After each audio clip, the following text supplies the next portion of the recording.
Una mostra fuori dall'ordinario in un luogo di grande fascino e di storia, 100 anni dalla Grande Guerra. È una delle tappe del percorso impegnativo intrapreso dalla città di Vittorio Veneto per indurre una riflessione collettiva sul tema universale della fratellanza e della pace tra i popoli a 100 anni dallo scoppio della Prima Guerra Mondiale. Sono 100 messaggi di pace con 100 opere a 100 anni dalla Grande Guerra.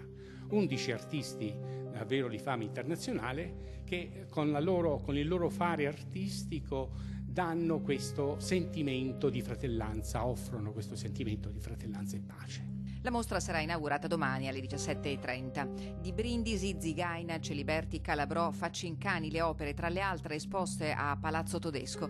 Immagini particolarmente forti che invitano a profonda riflessione. Questa violenza che loro rappresentano e che noi qui raccogliamo ed esponiamo è una violenza che ha bisogno di essere vista e superata. È proprio da qui che bisogna partire per riuscire ad andare oltre. La mostra vittoriese perciò traccia un percorso artistico completo sulla pace quale condizione primaria del vivere civile.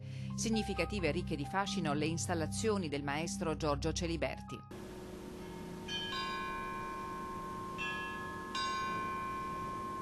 E mi sono seduto a una certa distanza e le croci